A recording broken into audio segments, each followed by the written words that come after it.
McAuley was lucky again that that left hook landed high in his head.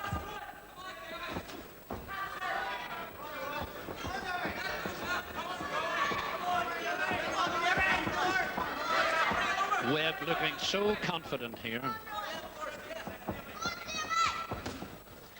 And now McAuley's bleeding a little bit from the nose.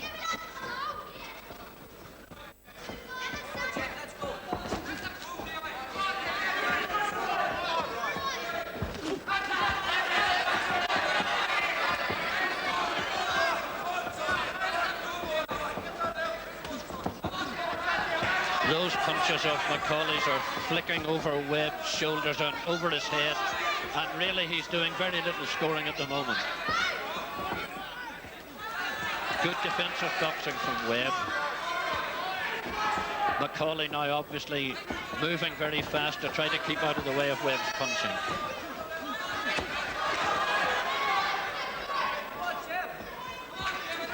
That was a wild left hand from Roy Webb. One of the few that he's thrown.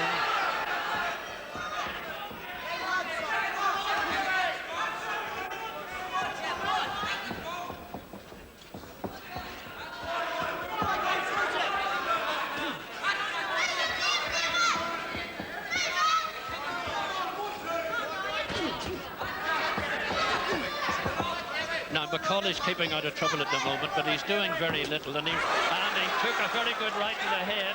With a minute left of the second round, McAuley again looking in a bit of trouble. Doesn't seem to have any real defense against that right of Webb's when it comes over. And now McAuley bleeding quite a lot from the nose. Webb picking his punches very cleverly. Oh, and that's a good left hook.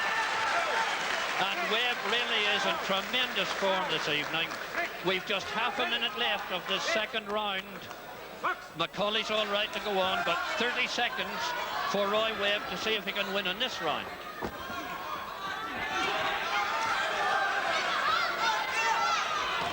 "15 seconds left as McAuley tries to fight his way out of trouble. And Webb boxing beautifully here, punching very crisply with both hands. And once again, a good round for Roy Webb.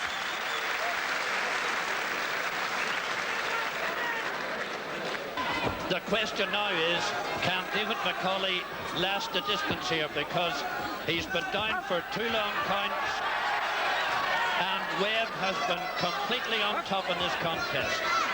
Picking his punches beautifully.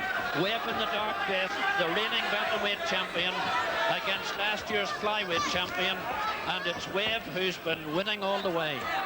McAuley takes another right to the chin, bleeding from the nose.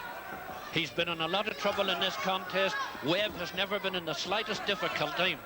And Roy Webb, who tomorrow night boxes for Ireland against England in Dublin, looks like going down south as bantamweight champion for the second successive year. Now, the only thing that can save McAuley now is a knockout punch. I can't see anything else at all saving this lad. We've 2 minutes left for him to do something, but he must be way, way behind in points at the moment. And again, Webb gets home with the right hook. Whether he's hooked with the right or left, he's been getting his punches home on McAuley's head. He's been boxing very coolly, boxing well defensively when it's needed, and now Webb bleeding a little bit from the nose. And McAuley now getting in with the left hooks.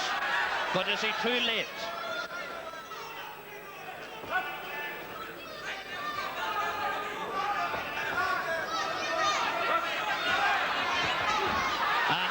McAuley, that was a good left hook to the body. He's got to win inside the distance if he's going to win at all. And McAuley cautioned for ducking his head.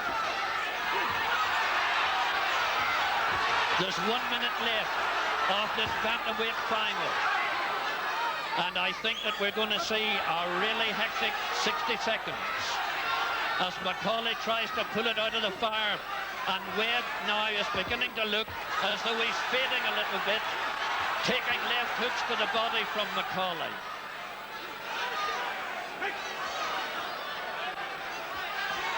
Well, McAuley has come back wonderfully well. Again, he's left hooking very cleverly to the body, but he's only got 30 seconds left now to try to win this fight. It's McAuley on top at the moment, but he lost the first 2 rounds very clearly indeed and was on the floor twice. 15 seconds left of this bantamweight final.